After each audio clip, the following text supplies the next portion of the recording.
Bom dia, boa tarde, boa noite, meus irmãos. Estou aqui hoje para gravar mais um vídeo para vocês, falando sobre a boa palavra do Senhor, que é as boas novas, que significa evangelho. O evangelho significa boas novas, mas enfim. Bem, hoje trataremos de uma palavra bem conhecida, mas pouco discutida, que é uma palavra de conforto, mas também uma palavra que realmente é bem interessante de se estudar. E bem, hoje nós iremos ver no seu versículo, no capítulo 28 de Mateus, no seu versículo 20. No seu versículo 20 que é a continuação de 19. Mas enfim, vou ler o 19 e estarei explicando a vocês o contexto da palavra. Que diz bem assim: Portanto, ide e ensinai todas as nações, batizando-as em nome do Pai, e do Filho, e do Espírito Santo, ensinando-as a guardar todas as coisas que eu vos tenho mandado. E eis que eu estou convosco todos os dias, até a consumação dos séculos. Amém. E bem, aqui nesta palavra, Jesus está ensinando o primeiro mandamento o primeiro não, dos vários, mas o último mandamento que Jesus deu aos discípulos quando ele estava aqui na terra, antes de subir ao Pai. Ou seja, o que Jesus disse aos discípulos foi simplesmente: ide às nações, ide e ensinai todas as nações, batizando-as em nome do Pai, e do Filho, e do Espírito Santo. Ou seja, e a continuação aqui, ensinando-as a guardar todas as coisas que eu vos tenho mandado. Ou seja, Jesus, que também é Deus, ele ensinou a nós ensinar todas as nações e batizar as nações, ou seja, pregar para os povos, outros povos, ou pregar para as pessoas, batizando-as em nome do Pai, do Filho e do Espírito Santo. Ou seja, para acabar com a dúvida logo aqui, quando você fala, por exemplo, está repreendido em nome de Jesus Cristo, é como se você estivesse falando, está repreendido em nome de Deus, porque o nome de Jesus Cristo tem autoridade, porque Deus entregou essa autoridade a ele. Mas toda vez que for repreender algo, que for fazer algo, fale em nome de Jesus, porque ele é o Senhor, Senhor dos senhores. Deus também é Senhor, mas Deus entregou essa autoridade a ele, para que usemos o nome dele para termos autoridade. E também o que Jesus falou aqui sobre ensinar as nações. Assim como eu estou fazendo esse vídeo ensinando acerca dessa palavra, assim você tem que ensinar as pessoas. Não quer dizer que você tem que ir para uma nação, montar um palco e começar a pregar. Seria bom, mas não é necessário que você faça isso para ser aceito ou simplesmente para pregar o evangelho, porque o evangelho é em qualquer lugar. É simplesmente na sua casa, no seu vizinho, no seu bairro, num beco, qualquer lugar, cidade grande, tanto faz. O evangelho pode ser compartilhado em qualquer lugar, porque são as boas novas, como é o significado da própria palavra evangelho. Ou seja, evangelho sempre é focado nas boas novas. Mas por mais que as boas novas doam, porque tudo que é novo dói, tipo, por exemplo, tudo que eu vou aprender algo novo sempre tem uma dificuldade. Por exemplo, um bebê, quando ele começa a querer andar, que ele não sabe andar, ele só sabe engatear. Ele simplesmente não nasce, não, já vou andar ali, vou na cozinha abrir a porta. O bebê não tem nem tamanho para isso. Ou seja, é um processo que nós vamos aprender a andar conforme a vontade de Deus. Ou seja, o evangelho nunca foi sobre nós, mas sim sobre Deus que está no céu. Ou seja, meus irmãos, entendam que Deus, ele tem um propósito para a sua vida. E esse propósito, ele nunca é focado em você, só em abençoar você. Por exemplo, o meu propósito é ganhar na Mega Sena, jamais. Porque Deus coloca um propósito que simplesmente só você é beneficiado.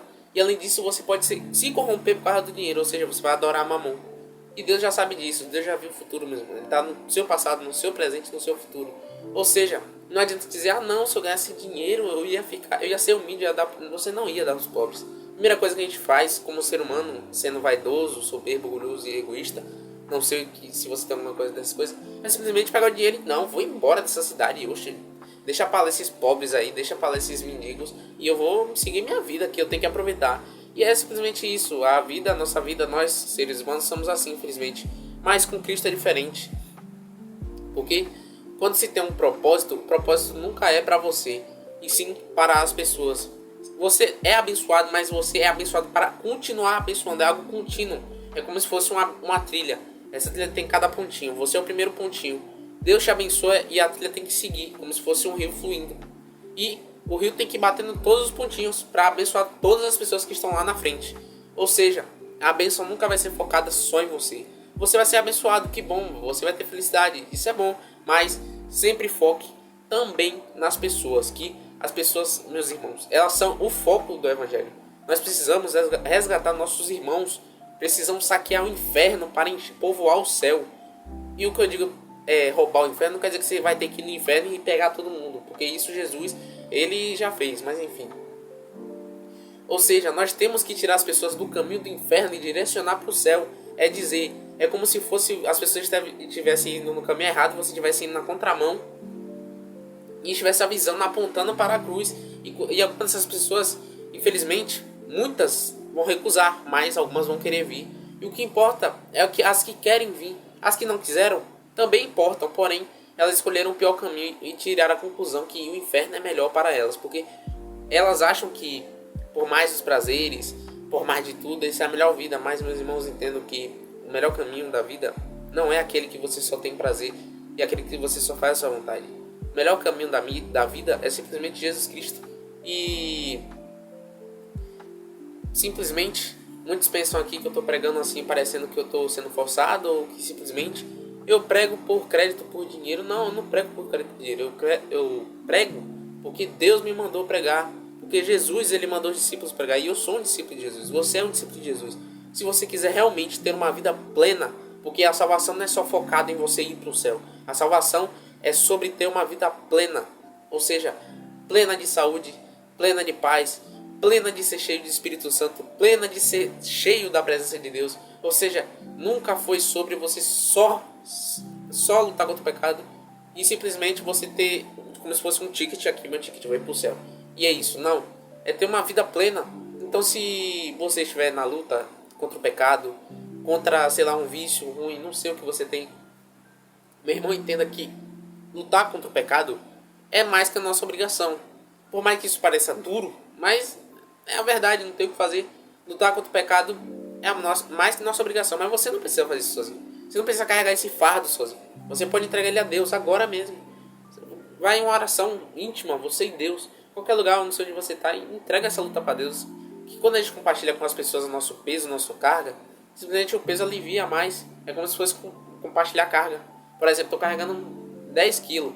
Aí eu dou 5 quilos para outra pessoa e fica melhor para eu carregar. Ou seja, meus irmãos, entendam que Cristo, ele falou aqui, ele não pediu, ele mandou.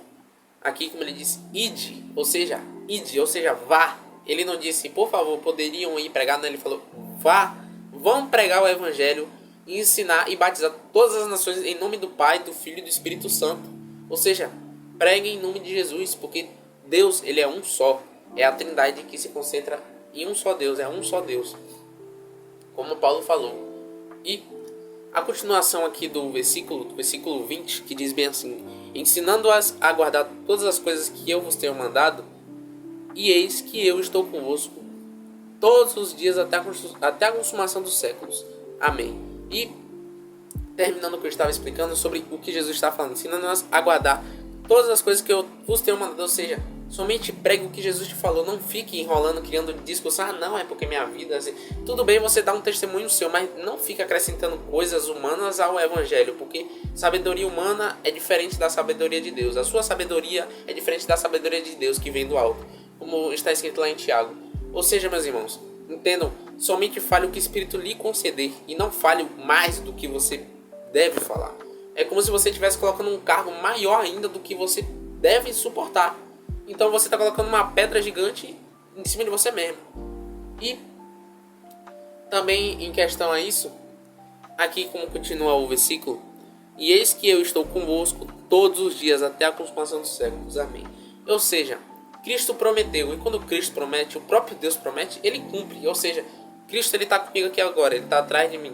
Por mais que todo mundo esteja assim, esse cara é doido, tem ninguém aí. Tem sim, porque Deus ele é onipresente, ele está em todos os lugares. Inclusive ele está aí com você do seu lado, está vendo eu pregar aqui agora, está aí do seu lado vendo você assistindo esse vídeo.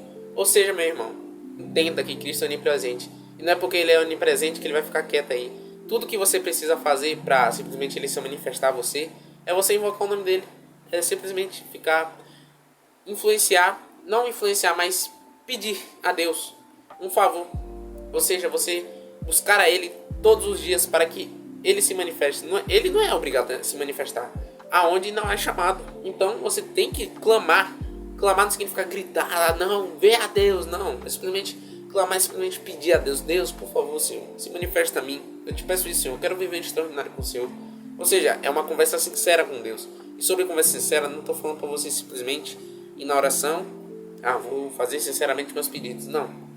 Porque oração não é simplesmente uma lista de pedidos. Se fosse assim, todo mundo estava rico. Porque Deus não é bancário, Deus não é o seu serviçal que vai comprar as coisas para você. Deus, ele é seu amigo e seu pai. E um pai, ele conversa com o filho. O pai, ele se interessa nos problemas do filho. O pai se interessa na vida, na saúde, de tudo no filho. Ou seja, pare de ficar fazendo tudo para si e tudo sozinho, porque você não está sozinho, cara. Você tem Deus.